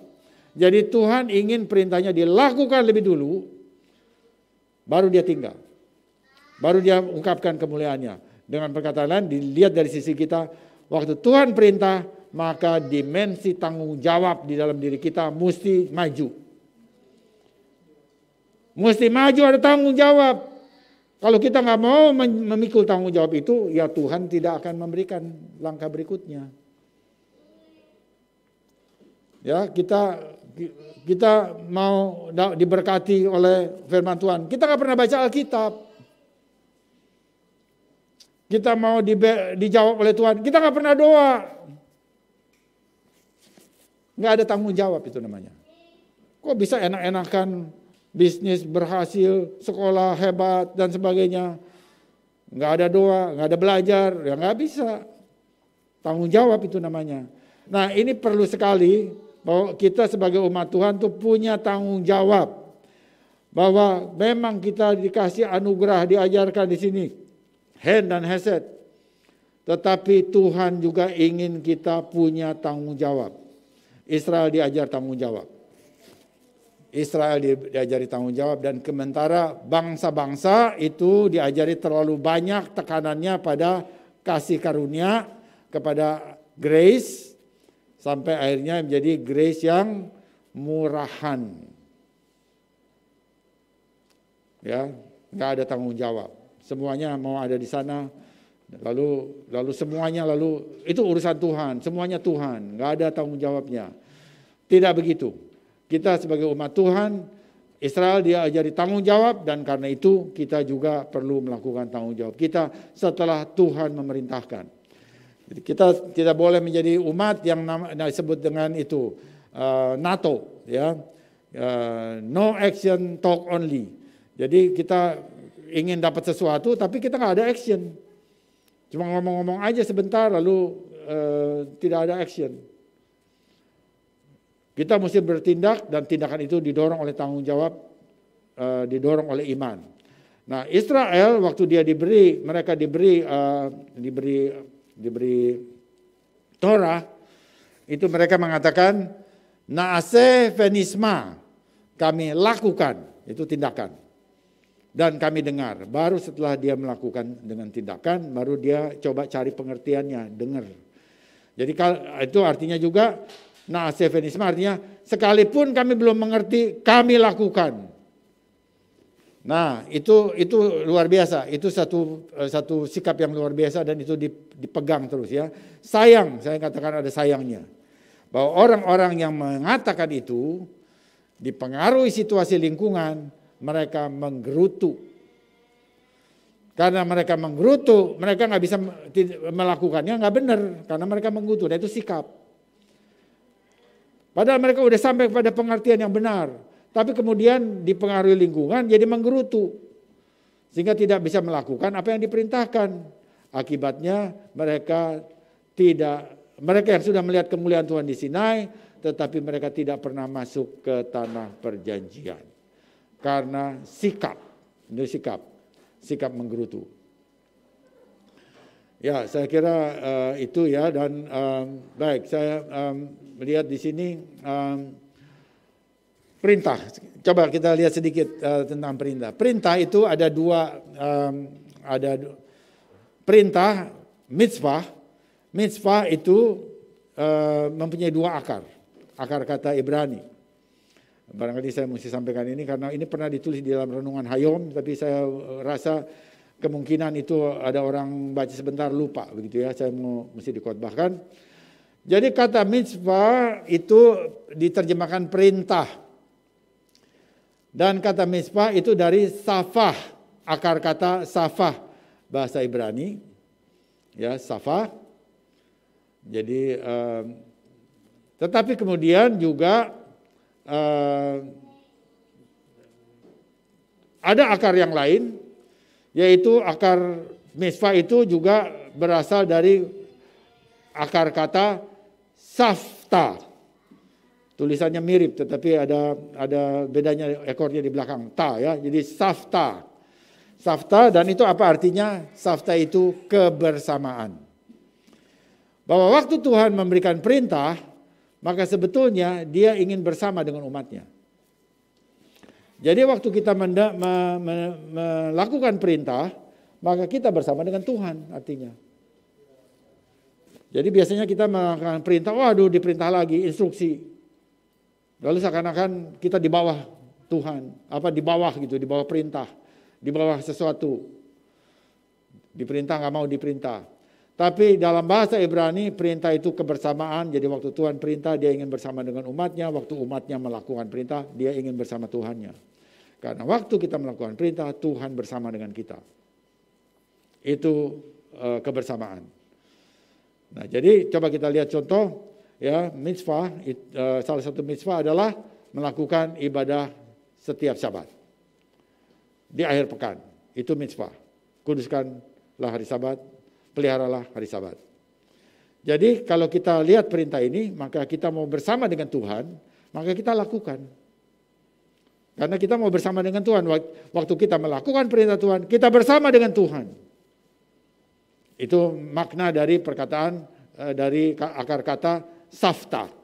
Safta, ya, kebersamaan. Jadi kebersamaan itu togetherness.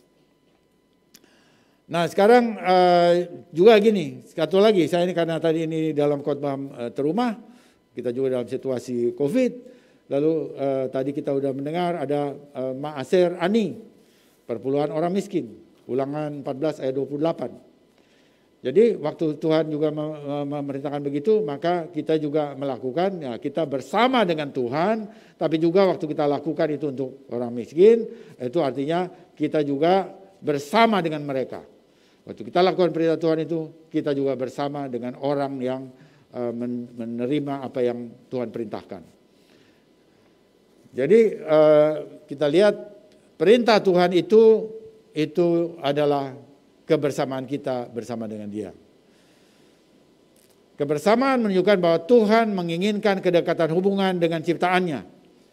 Ia bukan Tuhan yang jauh di sana, Ia mau dekat dengan umatnya, dan karena itu Dia membuat perintah-perintah supaya umatnya itu melakukannya, dan waktu mereka melakukannya, maka mereka itu bersama dengan Dia. Nah, tetapi tidak semua umat sadar akan hal ini. Nah, ini ya, tidak semua umat sadar akan hal ini, dan kebanyakan umat itu hanya mau mengurusi urusannya sendiri. Nah, kalau begitu, maka Tuhan dapat memberi peringatan dengan caranya sendiri. Kalau umat atau manusia ciptaan Tuhan itu mau urusannya sendiri dan tidak memperhatikan perintah Tuhan, tidak mau memahami bahwa ada Tuhan dan Dia adalah Tuhan yang mencipta. Nah, bagaimana Tuhan memberi peringatan? Dia berhak memberikan peringatan. Salah satunya adalah dengan pandemi COVID. Nah, saya mau bicara ini, dan ini juga saya membaca buku itu The Besora According to COVID-19 dari Rabbi Sapira ya. Barangkali kita perlu lihat ini. Jadi kalau kita lihat pandemi COVID, pandemi dan epidemi di dunia, maka saya lihat itu bisa banyak di Google. Maka yang paling banyak makan korban adalah Black Death, kemudian Spanish flu, wabah Justinian, HIV, AIDS, baru yang kelima itu COVID. COVID itu kelima. Jadi dari segi banyaknya korban, COVID itu yang kelima, bukan yang paling banyak. Tapi di bawah COVID masih banyak lagi yang lain. Dan saat ini kita bisa melihat bahwa jumlah yang meninggal karena COVID itu dunia global itu 5 juta orang lebih. 5 sampai 6 juta. Itu menurut data dari Google. Atau 0,07% populasi dunia. Nah, sekarang saudara mau duduk di mana? Saudara mau letakkan pandangan saudara di mana? Kalau saudara letakkan pada ini kira-kira 7 atau 8 miliar begitu ya, 7-8 miliar. Cuma 5 juta, kecil. Kecil gitu kan. Apa itu kecil?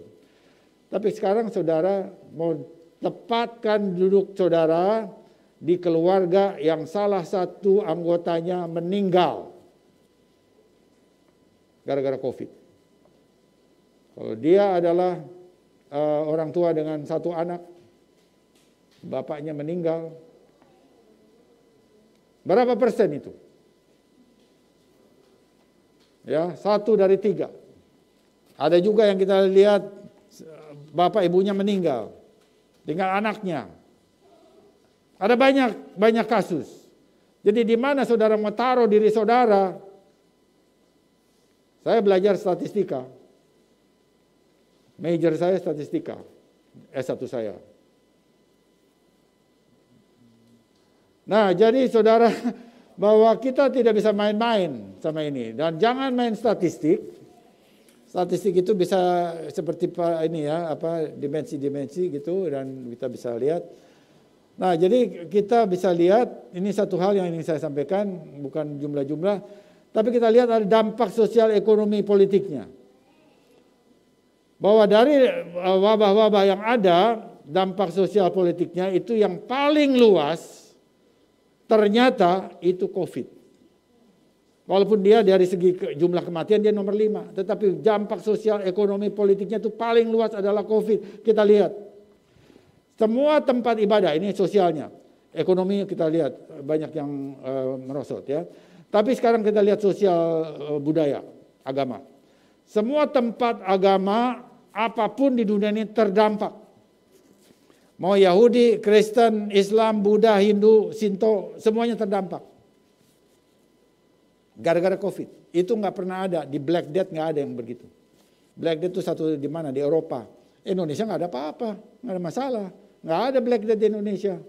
Tapi ini seluruh dunia kena. Jadi ibadah semua agama itu sepertinya kalau kita mau lihat dari Tuhan kira-kira begitu ya. Oleh COVID itu sepertinya ada yang kurang itu. Semua ibadah itu kurang karena buktinya dengan COVID itu lalu semua tempat ibadah itu jadi kosong pada hari raya, pada kosong semuanya. Jadi sepertinya ibadah semua agama itu ada kekurangannya di hadapan Tuhan. Sepertinya begitu. Tetapi di sini ada paradoks. Di dalam sistem ibadah agama-agama yang terdampak itu ada yang tetap terjaga. Nah, ini yang saya mau saudara lihat ya. Agama apa itu? Saya tanya. Agama apa di dalam sistemnya itu terjaga? Jawabnya adalah agama yang memegang Torah. Nah, agama yang memegang Torah itu apa? Yahudi. Baik ortodoks maupun mesianik, ya. Baik ortodoks maupun mesianik dan bangsa-bangsa. Jadi mereka menaati perintah Torah, lalu bagaimana ini dilindunginya? Dilindunginya itu bahwa semua orang yang memegang Torah dan melakukannya itu mereka melakukan Syabat dengan istilah Erev Syabat di rumah masing-masing dan itu tidak pernah terdampak oleh COVID-19. Seluruh dunia.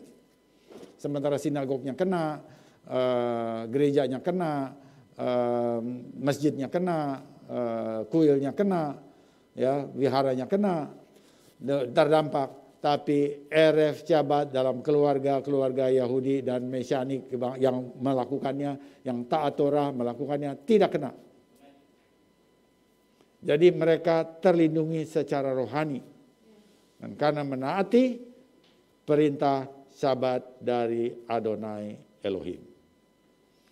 Nah saudara, jadi orang Israel itu mereka dipelihara, mereka mau dihancurkan, mereka mau digenosid. Tetapi sekarang masih tetap ada. Roma hancur, Greek hancur, semua yang lain juga berantakan. Tetapi Israel tetap ada dan semakin meningkat. Dan mereka mengatakan bukan kami yang memegang Sabat, tetapi Sabat yang memegang kami. Nah ini sejarah dunia membuktikan.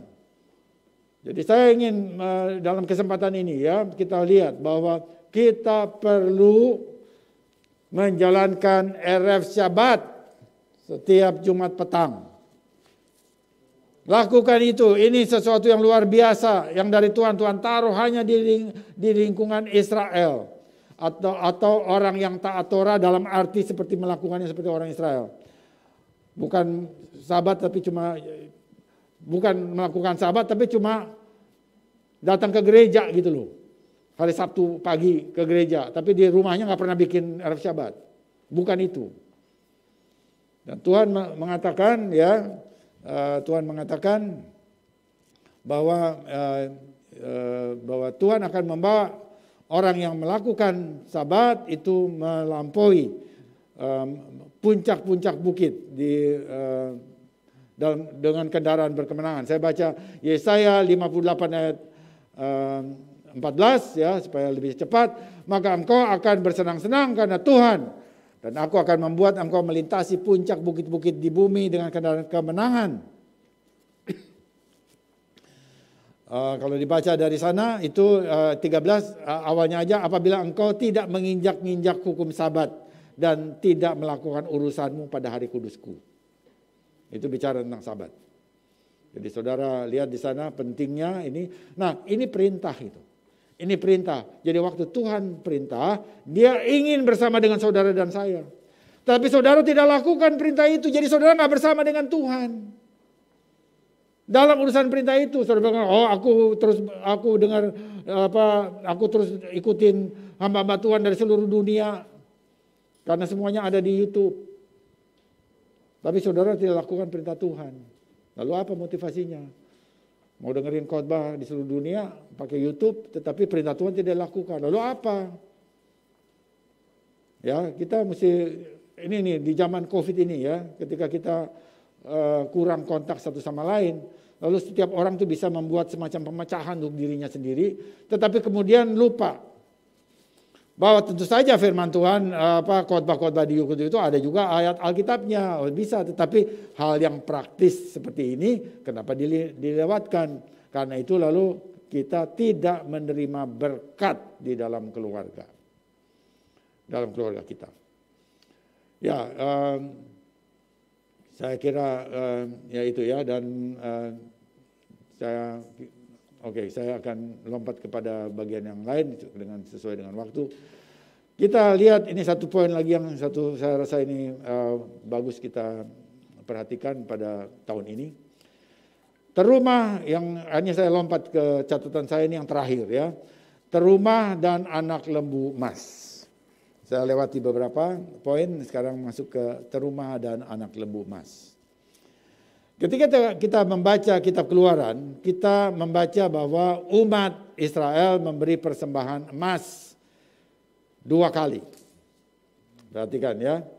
Ketika ini kita membaca kitab Keluaran, Israel membawa barang-barang emas, logam emas itu 2 kali. Yang pertama di Parasa ini, Keluaran 25, dan yang kedua di Parasa Kitisa, Keluaran 32. Pertanyaannya, mana yang lebih dulu? Memberi untuk pembangunan Miskan atau memberi untuk membuat patung anak lembu emas? Keluaran 25 itu pemberian untuk membangun Miskan. Keluaran 32, Kitisa itu persembahan untuk membuat patung anak lembu emas. Jadi kita lihat bahwa yang dicatat lebih dulu adalah terumah, baru kemudian anak lembu emas. Pertanyaannya, mana yang lebih dulu? Ada yang bilang terumah, beberapa orang, tapi kemudian ada yang mengatakan lembu emas. Satu orang saya dengar dari sana. Jawabannya yang benar, ternyata Israel memberi barang-barang emas mereka lebih dulu untuk pembuatan patung anak lembu emas. Surprise, ya. Nah, di sini kita bisa melihat bahwa Torah mencatat itu bukan dengan kronologis waktu. Jadi Torah mencatat itu disebut dengan blok logik. Nah ini lagi nih, ya ini nggak bisa orang bangsa-bangsa nggak tahu yang begini, karena bangsa-bangsa dengan cara berpikir Greek itu selalu pakai step logik, langkah 1, langkah 2, langkah 3, 1, 2, 3 begitu ya. Tetapi blok logik nggak bilang begitu, langkah 1 lompat ke 4, mundur lagi ke 3, terus lagi mungkin ke 2, mungkin terus ke 5, bisa begitu. Bisa begitu, ini ilustrasi aja.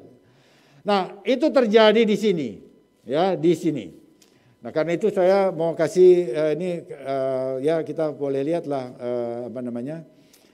komentari satu rabi ya, Shlomo Efraim abad 16 dalam Kliyakar, dia menulis begini. Menurut pendapat para bijak Israel, persembahan terumah ini merupakan pendamaian, atonement bagi emas yang digunakan untuk membuat anak lembu emas. Jadi anak lembu emas dulu, baru kemudian atonement-nya, pendamaiannya, karena itu berhala toh, lalu bikin pendamaian, nah pendamaiannya itu bikin Miskan. Ya, mungkin itu saja karena waktu ya, dia cukup, ini ada juga ya, tapi saya kira itu aja. Nah, jadi jelas saudara, Israel pada kesempatan pertama memakai berkat Tuhan yang dia dapat di Mesir Ya, itu pun didapat dengan campur tangan Tuhan, kemurahan Tuhan mereka dapat, walaupun itu dari kerja mereka. Tapi kalau bukan karena Tuhan, itu nggak akan didapat oleh Israel. Pada kesempatan pertama dia memakai berkat yang berupa kekayaan dari Tuhan, itu dia berikan untuk tujuan yang tidak memuliakan Tuhan. Dia berikan untuk berhala yang dia sembah. Wow, ini perlu perhatian bagi kita. Ya, lalu saudara katakan, oh kita nggak ada lagi sekarang patung anak lembu emas. Oh, bukan patung lembu emas. Tadi saya katakan bahwa dia berikan untuk berhala yang dia sembah. Kita bisa pakai berkat Tuhan itu untuk apa yang kita suka, tapi itu bukan urusannya dengan Tuhan. Ya, saya kasih contoh. Kalau saudara dapat berkat, ya berkat Tuhan, lalu saudara pakai misalnya untuk sesuatu yang membuat ego saudara kelihatan hebat, maka itu bukan untuk Tuhan, bukan untuk kemuliaan Tuhan, bukan bersyukur kepada Tuhan. Misalnya kalau misalnya ini kasih contoh kecil ya, kalau saudara dapat berkat, lalu saudara beli rokok, saudara pakai untuk rokok, maka itu tidak memuliakan Tuhan. Itu sama dengan Israel memakai barang-barang emas, barang-barang berharga untuk berhalanya. Karena rokok itu untuk ego saudara, bukan untuk Tuhan. Itu contoh kecil. Bisa diperbesar, bisa dikasih contoh-contoh yang lain. Nah, sekarang coba kita lihat bagaimana ini bisa dijelaskan. Israel tiba di Sinai. Israel tiba di Sinai di awal bulan Sivan. Ya, kita ini Tuhan minta mereka menguduskan diri selama 3 hari. Lalu Mose naik ke puncak Sinai dan tinggal di sana 40 hari dan itu dia lakukan. Mose diminta naik ke puncak Sinai, itu tinggal di sana 40 hari selama 3 kali.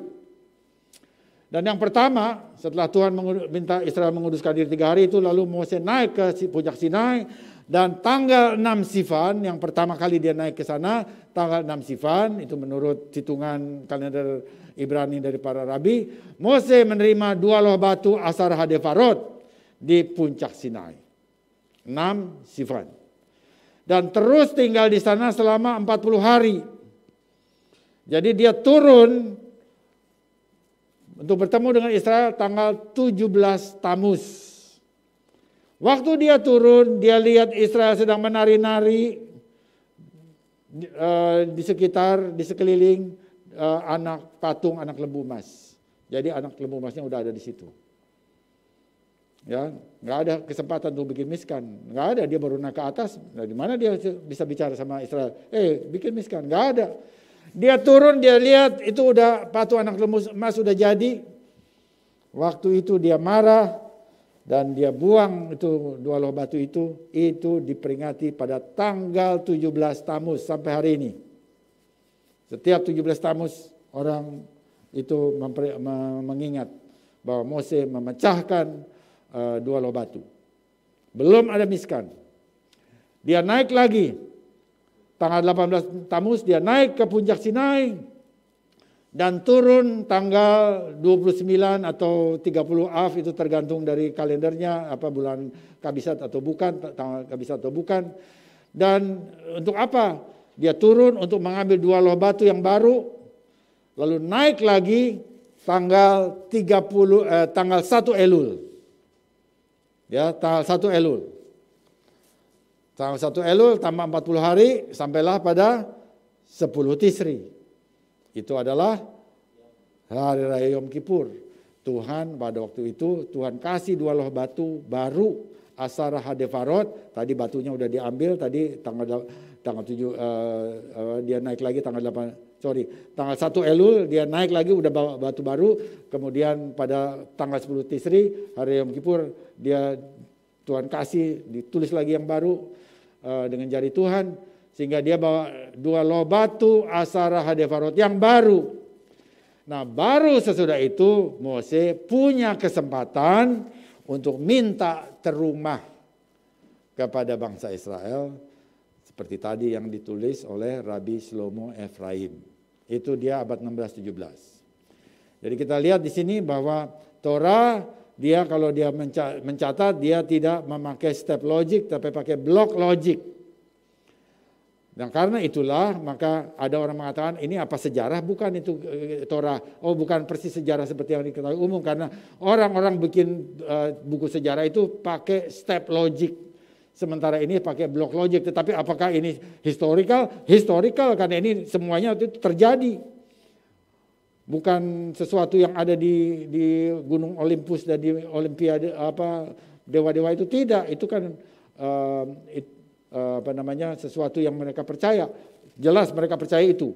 Tetapi itu tidak tahu apakah memang persis seperti itu atau tidak. Itu tidak historical. Tapi ini historical. Nah, jadi apa yang kita pelajari di sini, ya, yang pelajari di sini adalah Tuhan memberkati umatnya lebih dulu. Itu satu poin besar. Tuhan memberkati umatnya lebih dulu.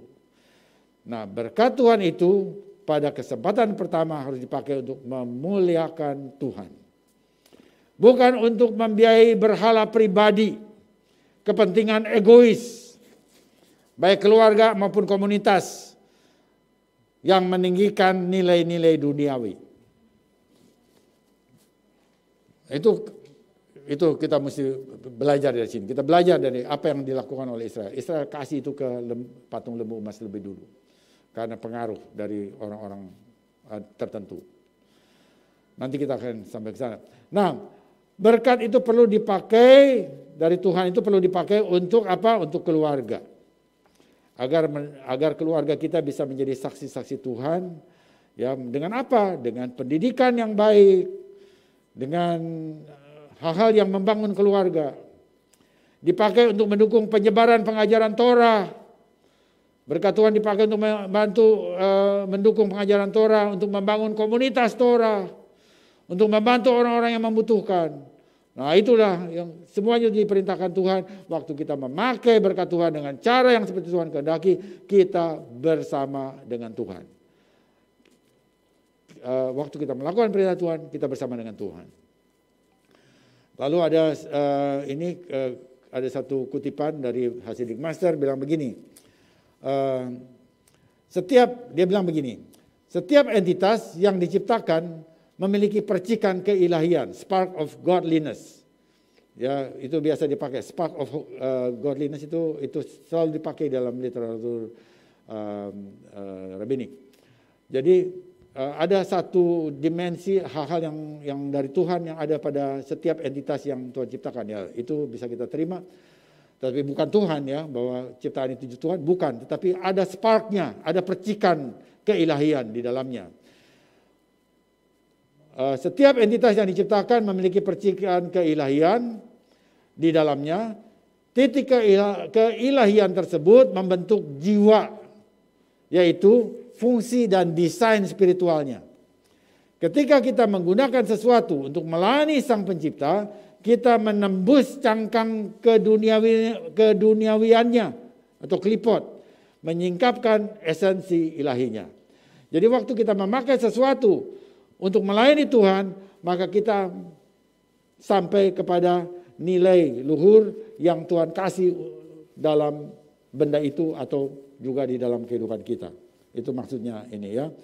Nah, jadi dengan perkataan lain, karena kita mesti lihat bahwa kalau kita ini adalah khotbahnya tentang terumah, maka itu bisa adalah hidup kita sendiri. Kita memberikan persembahan hidup kita kepada Tuhan, tetapi juga terumah itu juga adalah persembahan materi yang berharga kepada Tuhan, termasuk talenta yang kita punya, waktu, tenaga, bahkan juga persembahan, dan juga hal-hal yang berhubungan dengan keuangan. Itu adalah materi yang bisa kita berikan dalam hal terumah. Tapi mulai dari kehidupan, bukan dari uangnya, tapi mulai dari hidup kita. Dan kehidupan kita itu menyangkut dengan semua bagian itu. Ada talenta, ada waktu, ada bakat, ada uang, ada tenaga, ada pikiran, itu semua kehidupan. Roma 12 ayat 1, karena itu saudara-saudara, demi kemurahan Tuhan aku menasihatkan kamu supaya kamu mempersembahkan tubuhmu sebagai persembahan yang hidup, yang kudus dan yang berkenan kepada Tuhan, itulah ibadahmu yang sejati. Tubuh sebagai persembahan hidup kita mencakup pikiran, keinginan, perasaan, talenta, waktu dan tenaga, dan juga harta. Dengan mempersembahkan hidup kita sebagai terumah, barulah kita melihat sekinah, kemuliaan Tuhan yang dinyatakan dalam kehidupan kita. Waktu kita mempersembahkan kehidupan kita sesuai dengan apa yang Tuhan perintahkan. Amin.